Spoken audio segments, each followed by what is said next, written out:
Romanos, un estudio inductivo. Con el pastor Víctor Manuel Buitrago.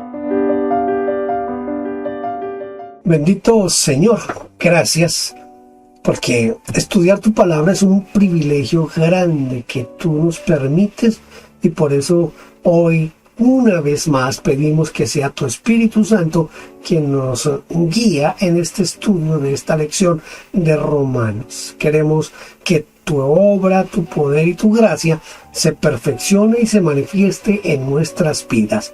Por eso, al estudiar tu palabra, nuestro profundo deseo es parecernos más a ti, aumentar nuestra comunión contigo, nuestra intimidad contigo, y por eso te ruego ahora en el precioso nombre de Cristo que bendigas a cada uno de los que están tomando esta lección conmigo, Señor, y que tu gracia y tu poder se manifieste en nuestras vidas, en nuestros ministerios, en nuestras familias, en nuestras iglesias, Señor, pero que en todo, absolutamente en todo, seas tú glorificado, Señor. Por eso te ruego que ahora obres con el poder tuyo en nuestra mente, en nuestro corazón, en nuestra alma, en nuestra mente, en nuestro espíritu. En el nombre de Cristo Jesús. Amén.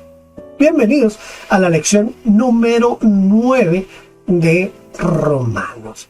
Hoy vamos a estar en Romanos capítulo 4 del 13 al 25 y voy a comenzar leyendo los versículos 13 y 15, 13 al 15. Porque no por la ley fue dada a Abraham o a su descendencia la promesa de que sería heredero del mundo, sino por la justicia de la fe, porque si los que son de la ley son los herederos, van a resultar a fe y anulada la promesa, pues la ley produce ira, pero donde no hay ley, tampoco hay transgresión. Vamos a mirar nuestras preguntas en nuestro texto. Empecemos entonces con la primera pregunta: ¿quiénes son los herederos del mundo? Los herederos del mundo son Abraham y sus descendientes.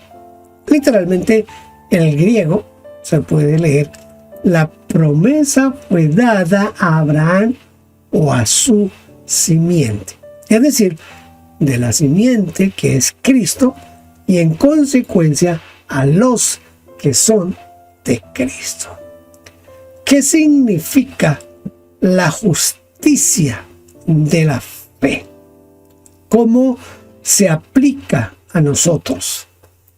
La justicia de la fe es diferente a la justicia por la buena conducta, por las obras o por la ley, porque la justicia da lo que a cada uno le corresponde, ¿cierto? La justicia es una virtud que inclina a dar a cada uno lo que le corresponde. Es derecho, es razón, es equidad. Es también el conjunto de todas las virtudes que constituyen bueno al que las tiene. Pero Dios no miró las obras o las virtudes de Abraham, sino solamente su fe. Abraham creyó y por la justicia de su fe, Dios le hizo heredero del mundo.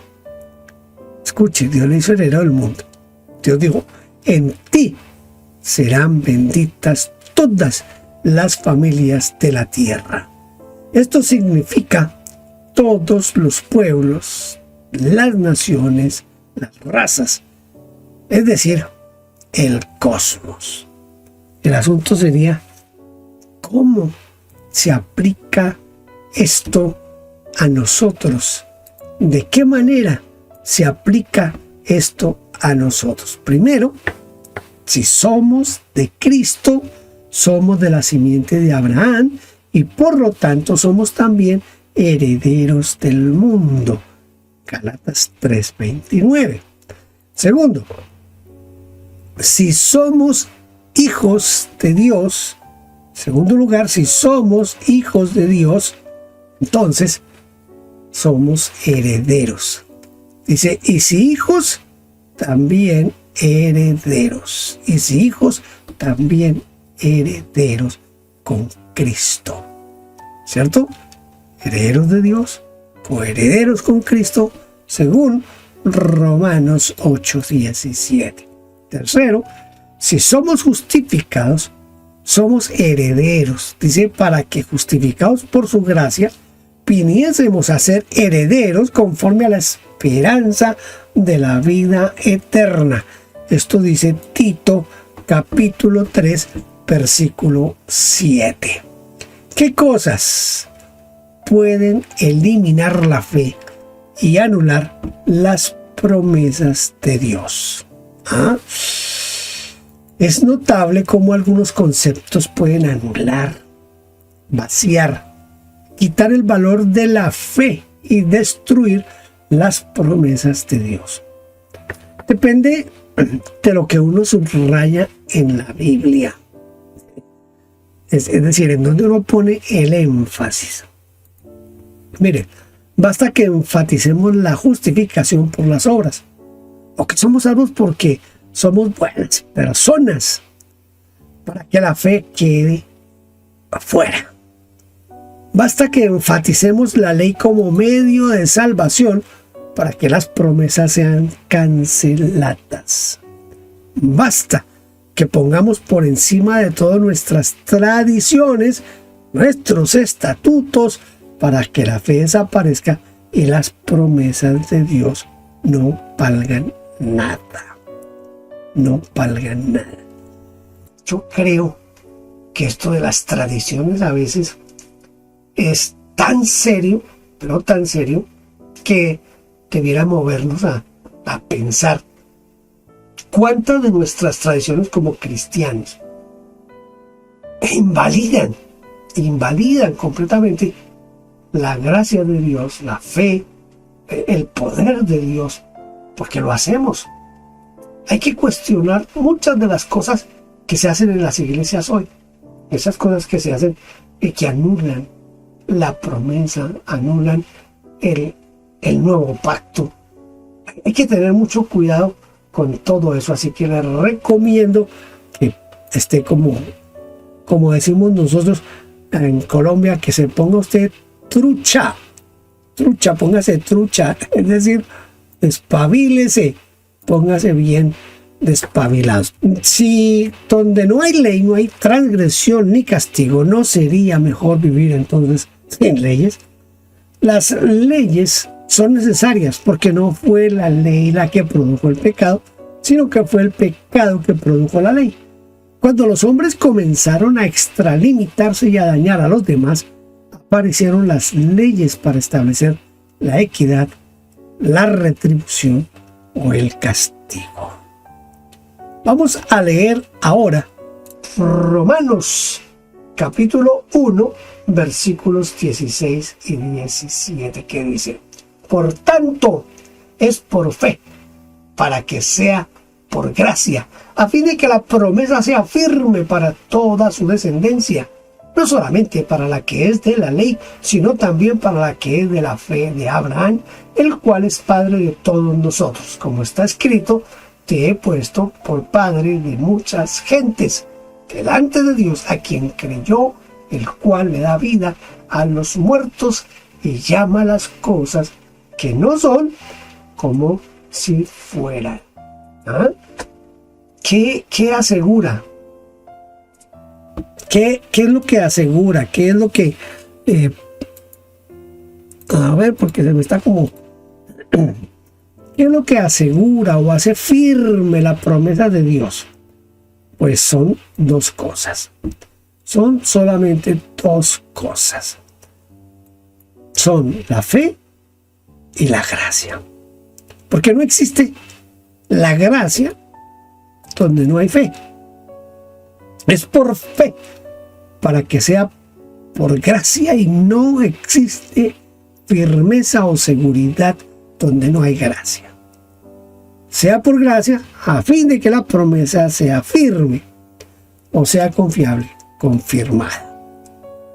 El Señor Jesucristo dijo de la siguiente manera: tened fe en Dios, porque de cierto os digo que cualquiera que dijere a este monte, quítate y échate en el mar, y no dudar en su corazón, sino creyere que será hecho lo que dice, lo que diga, le será hecho. Esto dice en Marcos capítulo 11, versículos 22 y 23. Porque Dios creó todo por su palabra. Y como buen padre nos quiere enseñar a hablar creativamente.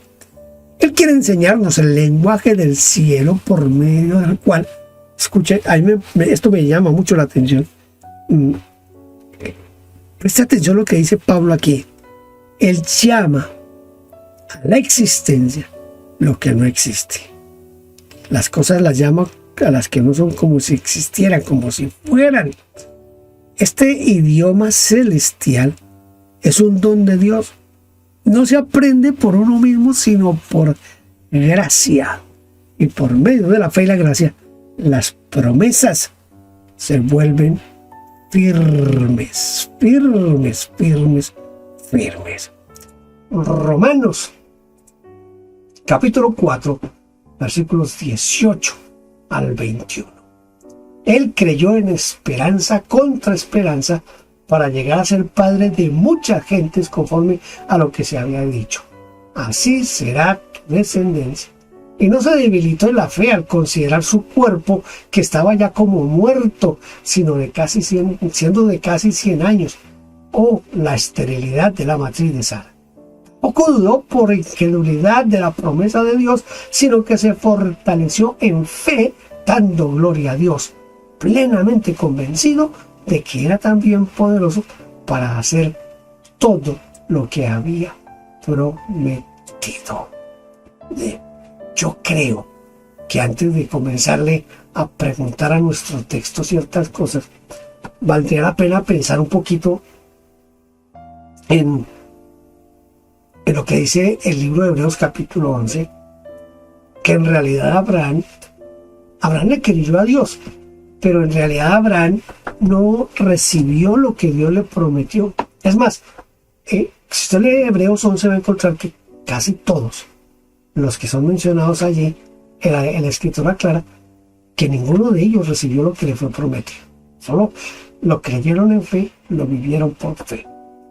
Esto debe enseñarnos a nosotros en muchas cosas. Es que nosotros hoy, desafortunadamente por esa influencia de esos nuevos falsos apóstoles y profetas, y por la teología de la prosperidad y esa permeación que hizo las doctrinas de la nueva era dentro de la iglesia, especialmente dentro del neopentecostalismo, nos han llevado a desfigurar lo que es la Biblia y las promesas de Dios en la Biblia. Entonces, creo que hay que mirar un poquito esa parte. Ahora sí, vámonos a nuestro texto. ¿Qué diferencia existe entre la fe y Abraham y otros tipos de fe? ¿Dónde se esconde la grandeza de Abraham por medio de la cual recibió el título de padre de la fe? Su grandeza estuvo en que siguió esperando cuando ya no había ninguna esperanza. Él siguió creyendo hasta el absurdo, siguió esperando lo imposible cuando a gritos se evidenciaba que no podía ser. Primero, él creyó en Dios más que en las leyes biológicas que le indicaban que por su edad no podía tener un hijo, que él estaba seco y su esposa hacía muchos años había pasado de la edad de la menopausia. Las leyes biológicas le mostraban que la etapa de la procreación ya había pasado. Pero a pesar de todo, Abraham siguió esperando. Segundo, creyó más en Dios que en el poder de la muerte y que Dios le devolvería con vida a su hijo, aunque lo matara. Estas son las grandes lecciones de fe en la vida de Abraham. ¿Qué puede debilitar nuestra fe? Mire, nuestra fe puede ser debilitada por las consideraciones, sobre lo que vemos como realidad. Pero Abraham no se debilitó en la fe al considerar su cuerpo o la esterilidad de Sara. No, él no debilitó su fe por esa razón. Podría debilitar su fe, pero no se debilitó. Nosotros también puede ser que al mirar lo que somos, o a nuestra poca capacidad, o a la incapacidad, más bien, de que los que nos rodean, tanto nuestra fe tambalee y digamos, esto no puede ser. Pero Abraham pudo, solamente porque creyó y siguió esperando. Segundo, también puede debilitar nuestra fe en las dudas. Mire que dice, tampoco dudó por la incredulidad de la promesa de Dios, sino que se fortaleció en fe dando gloria a Dios. ¿De dónde nacen las dudas?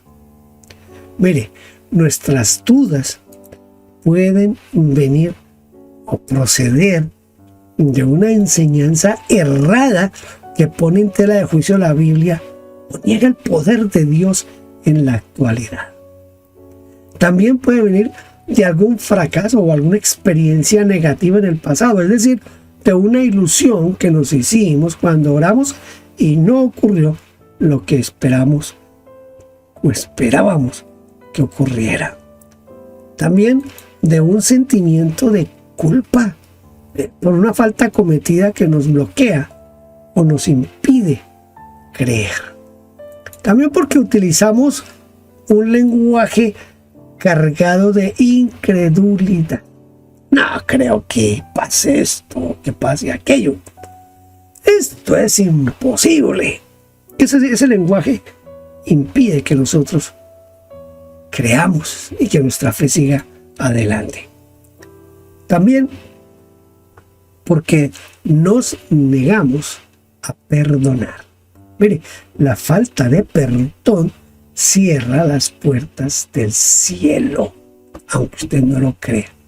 La falta de perdón cierra las puertas del cielo. ¿Qué? Pero ya vimos lo que puede disminuir o minar nuestra fe. Ahora miremos qué puede fortalecer nuestra fe. Nuestra fe se puede fortalecer al igual que la fe de Abraham. Primero dando gloria a Dios, o como dice literalmente, sino que fue dotado de poder en la fe dando gloria a Dios. Al parecer Abraham tuvo su batalla espiritual y la combatió exclamando a cada paso, ¡Gloria a Dios! ¡Gloria a Dios! Segundo, estando convencido que Dios es confiable. Dice plenamente convencido que cuando es decir, Dios, promete algo, lo puede cumplir, dice la versión latinoamericana. Porque la fe tiene que ver con nuestro concepto de Dios, tiene que ver con el carácter moral de Dios, con su confiabilidad. Abraham le creyó a Dios y no se preocupó de la edad, ni del tiempo, ni de las dificultades. Simplemente creyó. Por eso su fe, escuche, por eso su fe le fue contada por justicia y, podemos decir, se le acreditó justicia. ¿Ah? Pero nosotros preferimos seguir creyendo que Dios no lo puede hacer. Romanos 4:22 al 25. Por lo cual también su fe le fue contada por justicia. Y no solamente con respecto a él se escribió que le fue contada, sino también con respecto a nosotros, a quienes ha de ser contada. Esto es, a los que creemos que el que levantó de los muertos a Jesús nuestro Señor, el cual fue entregado por nuestras transgresiones y resucitado para nuestra justificación. ¿Qué quiere decir la frase que está aquí? Su fe le fue contada por justicia. Significa que se le tomó en cuenta su fe para declararlo justo. La versión latinoamericana dice de la siguiente manera: Y Dios tomó en cuenta esa fe para constituirlo santo. Se le tomó en cuenta. Estas palabras de la Biblia, de las Escrituras, no valen solamente para él, para Abraham, sino también para nosotros. Se nos toma en cuenta nuestra fe en el Dios que resucitó entre los muertos a Jesús nuestro Señor, el cual fue condenado a muerte por sus pecados, por mis pecados, por nuestros pecados, pero resucitó para constituirnos en santos. Pablo presenta aquí un paralelismo entre Abraham y los cristianos. Así como por su fe Abraham tuvo crédito, es decir, que fue tomada en cuenta su fe, le fue imputada o computada para que sea declarado justo por el solo hecho de creer en aquel que levanta de los muertos. Nuestra fe es computada por justicia por creer también en aquel que levantó de los muertos a Jesús. Abraham creyó en algo que Dios haría. Nosotros creemos en algo que Dios ya hizo. Es algo que Dios ya hizo. Pablo menciona el doble propósito de la muerte de Cristo. ¿Cuál es? Cristo fue entregado por nuestras transgresiones, es decir, por nuestras faltas, por nuestros pecados, por nuestros delitos. Segundo, fue levantado o fue resucitado para nuestra justificación o para constituirnos santos. Esto dice la versión latinoamericana. Para que alcancemos una correcta relación con Dios, dice la versión internacional. Porque Dios el Padre entregó a la muerte a su único Hijo para limpiarnos de nuestros pecados, y Dios el Padre lo resucitó para que nadie pueda acusarnos o condenarnos, porque al creer y recibir a Cristo se nos declara por medio de la fe justificados, es decir, completamente justos, santos y perfectos. Esto dice Hebreos 10:14. Bien, llegó el momento de memorizar la palabra de Dios. Vamos a memorizar capítulo 4, versículos 20 y 21. Dice: tampoco dudó por incredulidad de la promesa de Dios, sino que se fortaleció en fe, dando gloria a Dios, plenamente convencido de que era también poderoso para hacer todo lo que había prometido. Todo lo que había prometido. Dios prometió bendecirnos y nos va a bendecir. Todo lo que tenemos que hacer es creer en que quien hizo la promesa no falla a sus promesas. Y para él no hay nada imposible. No hay nada imposible. Hemos terminado la lección número 9. Espero y deseo que Dios ayude a través de este estudio a su vida. Me ayude a mí, ayude a todos quienes ven este estudio. Y espero que nos podamos encontrar en la lección número 10. Dios le bendiga. Gracias por vernos. Favor inscribirse en nuestro canal. Denos un like. Toque la campanita. Y déjenos su huella con un comentario. Bendiciones.